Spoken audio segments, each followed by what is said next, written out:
Então, meus queridos, hoje nós vamos falar sobre a Mesopotâmia e hoje eu tenho um reforço especial, meu amigo John Lennon, que antes de começar o vídeo já perguntou para mim: imagine se todas as pessoas entendessem da Mesopotâmia.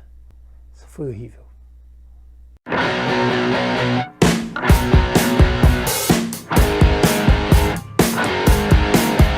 Fala, turma, tudo certo? Hoje nós vamos falar de um período muito importante e muito difícil de se entender, que é a chamada Mesopotâmia. Uma fase, um momento muito importante para a história da humanidade, um momento de organização, de articulação, um momento que vai ser um pulo, né, de fato, da trajetória humana visando uma organização e uma complexidade um pouco maior, mas é um período difícil de se entender.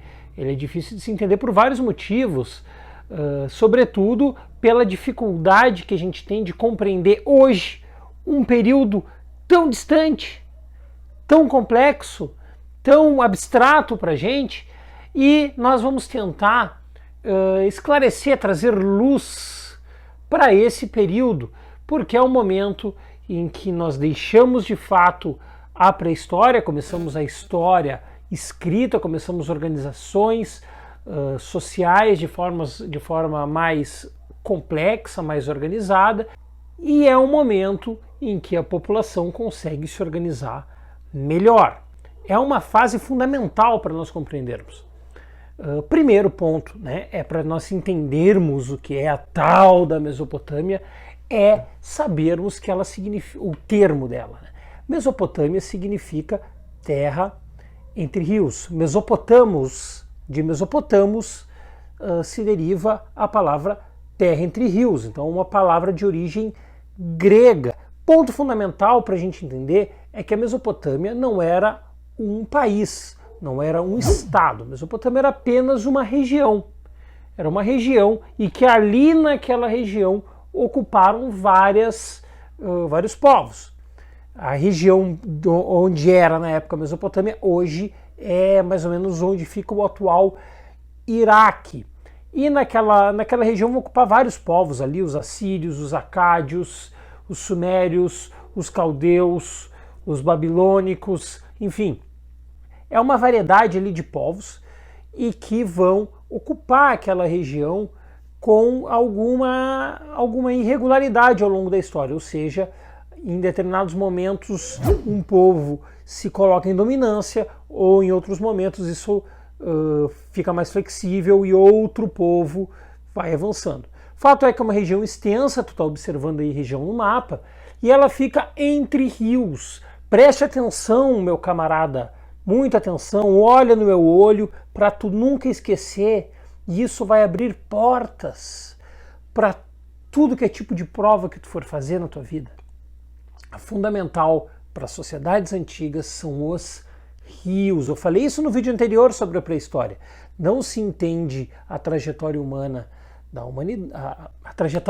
humanidade, evidentemente, sem entendermos o papel dos rios. Sem os rios, nós não conseguimos entender essa aventura humana e essa organização da sociedade. Então, entre esses rios que vão surgir povos em determinados pontos. Normalmente, a gente nós estudamos mais basicamente 3 povos da Mesopotâmia: os assírios, os babilônios e os sumérios. Aquela velha lógica, aquela velha brincadeira do freio, o freio do sistema ABS.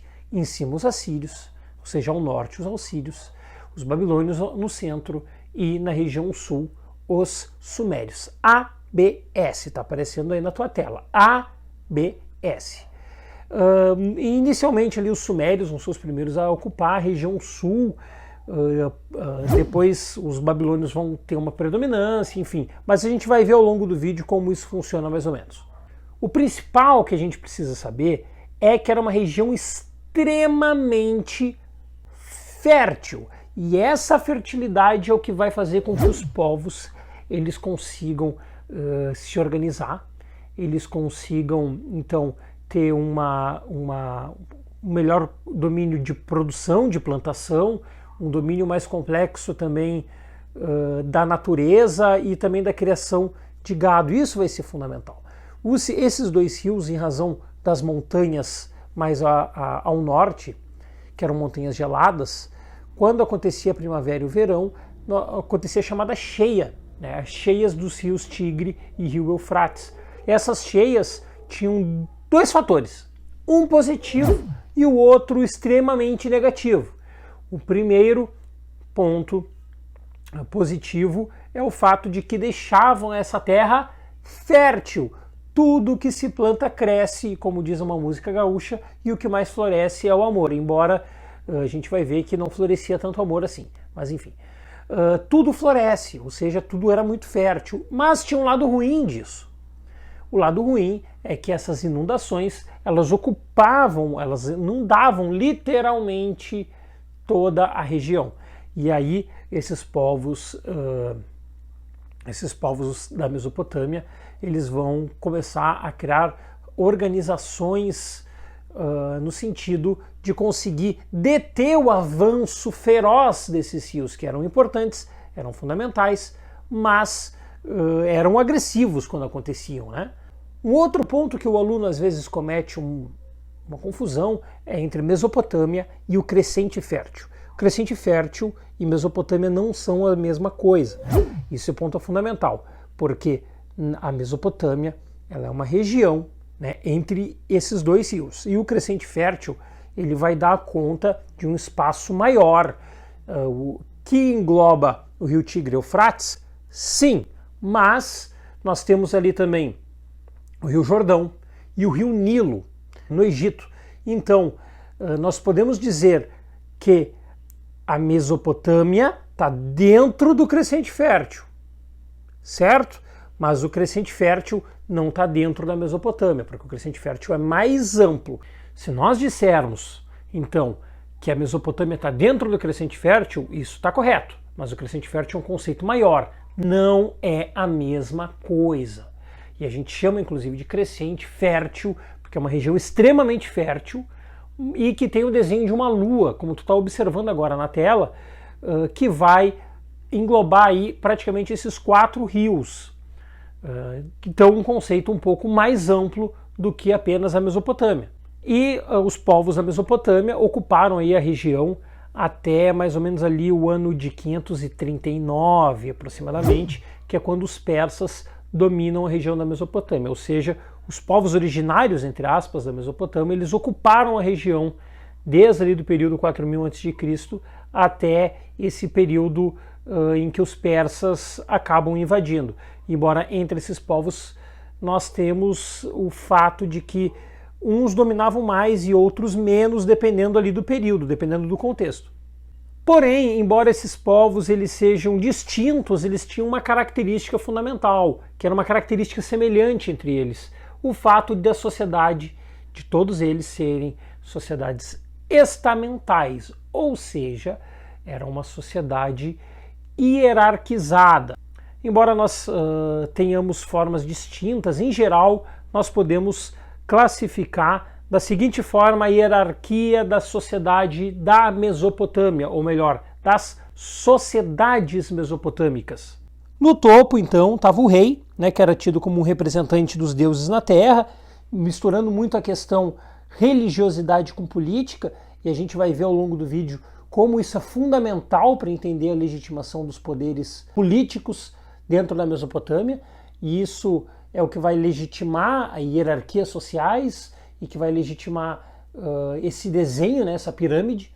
Abaixo ali, sacerdotes, nobres, chefes militares, que faziam parte de uma minoria privilegiada por ocupar altos cargos de governo e exercendo também uma influência muito grande na política. Além disso, fiscais, escribas, comerciantes, que eram uma classe dominada de uma classe dominante, porque eram subordinados a essas camadas, mas tinham condições de vida relativamente melhores, né? E, por último, camponeses, soldados, artesãos e escravizados também.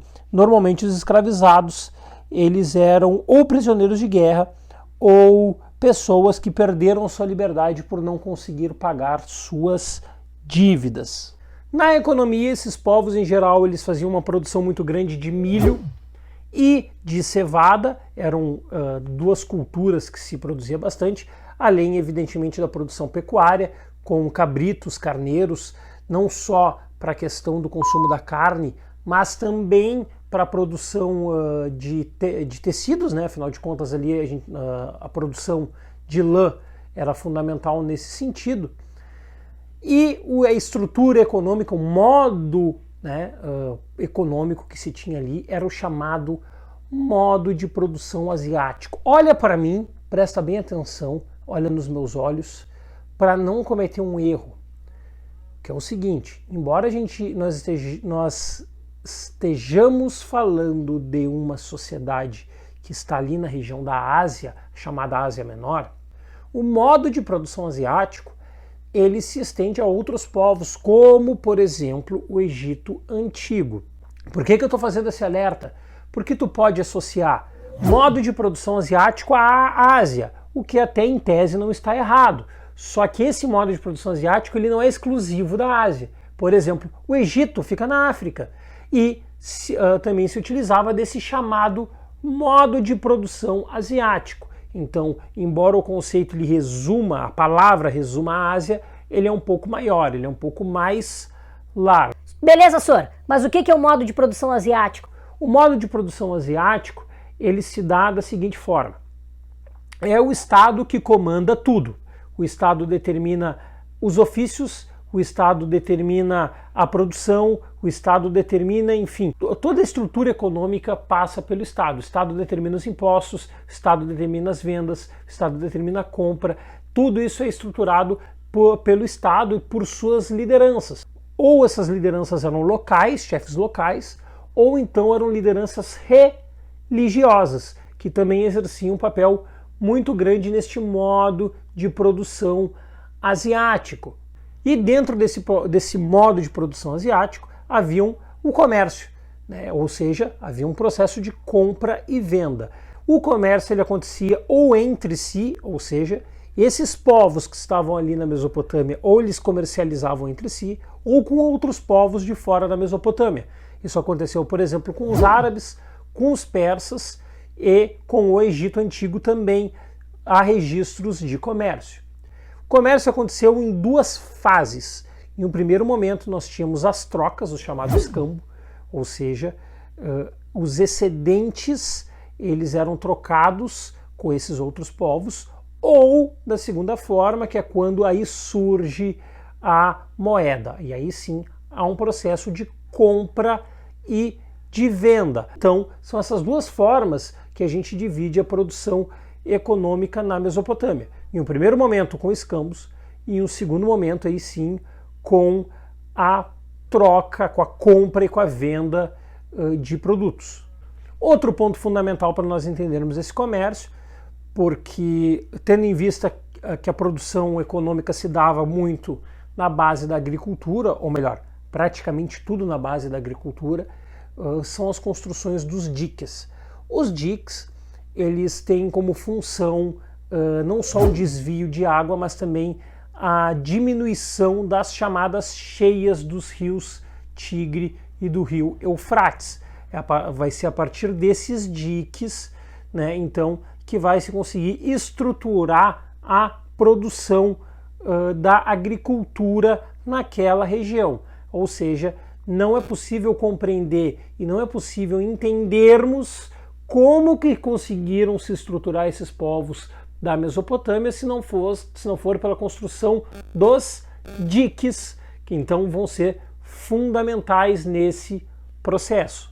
Esses povos em geral eles tinham uma religião politeísta, vários, teísta ligado à religião, né, ligado a uma crença, então uma religião vinculada a vários deuses que vão ser normalmente ligados ali à natureza, vão ser ligados a animais ou também vão ser ligados a algum sentimento, por exemplo, amor, guerra, ódio, enfim, Não que guerra seja um sentimento, mas evidentemente ninguém faz guerra feliz. Como expressão dessa religião, né, vão estar os famosos zigurates. Os zigurates cumprem um papel fundamental. O primeiro papel é, evidentemente, o religioso, mas também vão, como segundo ponto, vão estar vinculados aí à formação de um armazém, ou seja, todo o excedente de produção ele fica num zigurate, ele é conservado em um zigurate. E um terceiro ponto que é fundamental, que os zigurates vão ser observatórios astronômicos, porque as civilizações da Mesopotâmia elas já tinham um conhecimento bastante avançado na base da astronomia. E isso também foi fundamental nesses zigurates. A religião também tende, como quase todos os povos antigos, a religião ela cumpre um papel importante na legitimação do poder temporal, o poder atemporal legitimando o poder temporal. Normalmente os reis dos povos que constituem ali a Mesopotâmia, eles vão estar associados à divindade. E isso que vai fazer também com que as estruturas, né, ou seja, todo aquele estamento que nós vimos já aqui, ele seja legitimado. Além de ser legitimado também pelo fato de que as pessoas tendem a temer o rei justamente porque o rei ele está vinculado à religião. E outro ponto importante de entendermos é o fato de que alguns dos mitos que estão presentes, por exemplo, na Bíblia, eles vão ter origem nesses povos da Mesopotâmia, principalmente aquilo que vem do chamado Antigo Testamento. Por exemplo, a Arca de Noé, na verdade, ela tem origem nas religiões da Mesopotâmia. Tem um nome do que seria o Noé da Bíblia, um nomezinho complicado, não vou falar, mas está aparecendo agora aí na tela aqui embaixo, ou aqui no lado, sei lá. E vai ser ali que vai surgir o mito do dilúvio, ou seja, da criação da arca, a captura dos animais para se salvar do dilúvio, do juízo final, enfim. A sua origem, né? Sua origem vai vir dali, da Mesopotâmia. A escrita, que é o que termina, né, é o grande corte entre a chamada pré-história e o início da história, ela vai surgir na Mesopotâmia, muito pela necessidade de registros, necessidade de comércio, necessidade de registro dessa negociação em geral que se fazia. E ela vai surgir por meio de uma escrita que a gente chama de escrita cuneiforme. Ela não tem nada a ver com essa coisa que nós temos hoje, que é a escrita e a fonética, ou seja, sinais que representam sons, né? S-O-R, sor, né? Porque o S e o O e o R juntos representam essa palavra, enfim, ou essa abreviação. Com o surgimento da escrita cuneiforme, nós temos uma escrita que a gente chama de escrita pictográfica. Essa escrita pictográfica, ela vai estar representando não sons, mas representando figuras, representando ideias, por isso muito da pictografia e do ideograma, que são desenhos também que vão representar não objetos, mas sim ideias. Posteriormente, dentro da Mesopotâmia, que vão surgir também a chamada escrita fonética, onde aí sim as palavras vão representar sons. O povo da Mesopotâmia que conseguiu construir esse sistema de escrita vão ser os sumérios. Vai ser na Suméria que vai surgir o primeiro sistema de escrita assim, cuneiforme. Esse sistema de escrita cuneiforme, ele ocorria por meio desses desenhos em argila, e essa argila era exposta ao sol. Quando secava, então, se tinha a escrita registrada. Um outro ponto importante nesse sentido é o próprio contexto que nós temos ali, porque embora nós tenhamos rios, e tu sabe muito bem disso, afinal de contas tu é muito inteligente, tu sabe que o rio é água doce, que é água propícia, água fértil. Mas nessa água fértil nós estamos numa região árida, uma região muito seca, uma região com muito sol, uma região quente, que portanto também facilitava não só em termos uma argila, né, que é um barro molhado, mas em termos também uma facilidade de uma secagem rápida da formação dessa escrita cuneiforme. Bom, Bom, entre os povos, então, como eu já disse, os povos que dominam ali, né, ou seja, vão ser os mais importantes e que normalmente são os mais cobrados, inclusive pela herança que eles deixam, são os povos ABS, assírios, babilônios e sumérios. Desses povos ABS, que inclusive vão organizar a hierarquia, né, dentro do mapa, ou seja, em cima os assírios, no meio os babilônios e embaixo os sumérios, nós vamos ter algumas contribuições desses três povos que são importantes de nós compreendermos. Entre os assírios, nós vamos ter principalmente a característica da metalurgia, ou seja, a metalurgia ela vai se basear na manipulação do ferro, e a partir da manipulação do ferro nós vamos ter uma sociedade militarizada.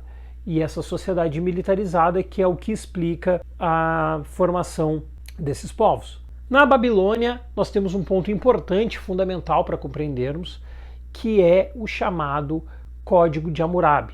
O Hammurabi foi um rei da Babilônia que, por volta do ano de 1900, foi descoberto por arqueólogos franceses o chamado Código de Hammurabi. Era um conjunto de leis que determinavam o funcionamento da Babilônia.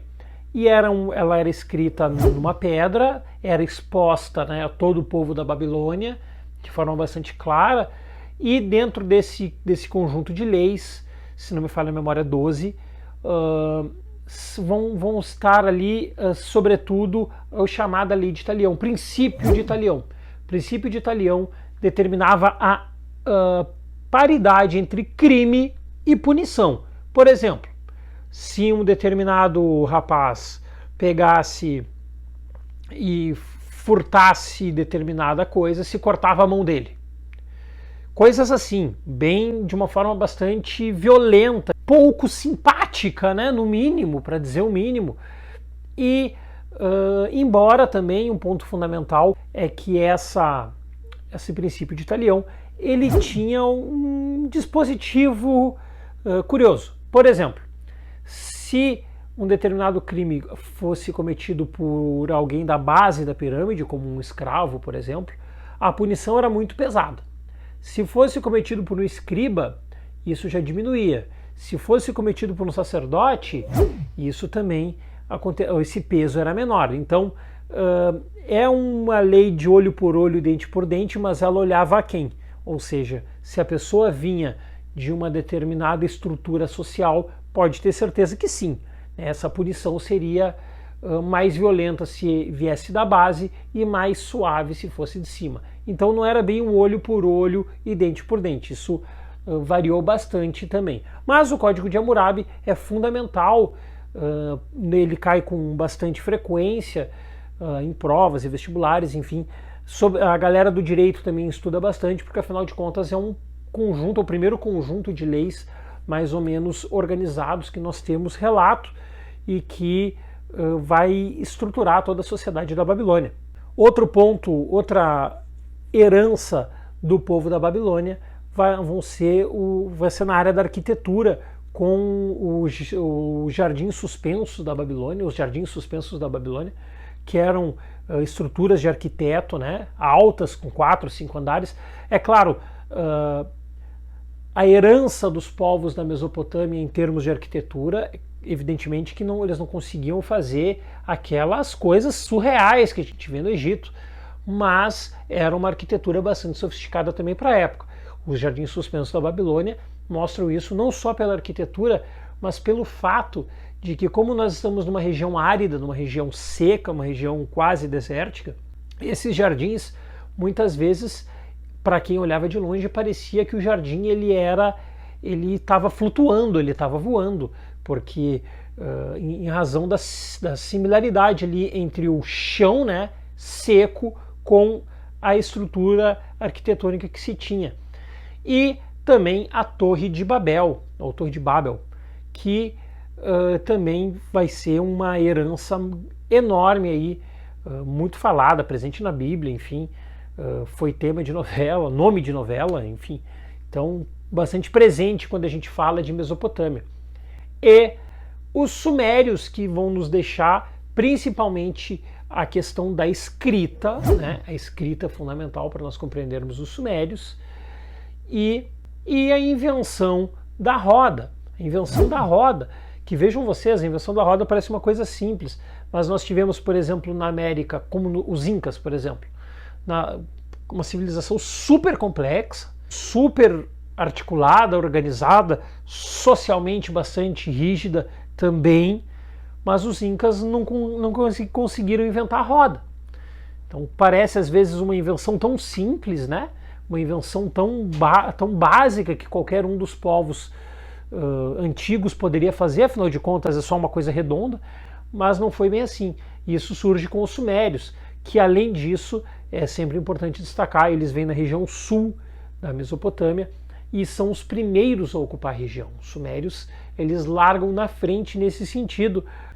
Também eram um povo que sofria um pouco menos com as cheias dos rios Tigre e Eufrates, por um motivo muito simples. Como eles estavam na região sul, ou seja, eles estavam mais afastados das montanhas. As cheias elas vinham mais ali para os assírios, porque as cheias eram mais violentas em razão da proximidade das montanhas, quando vinha ali o momento da primavera, do verão, ou seja, quando acontecia o derretimento dos gelos ao norte da Mesopotâmia.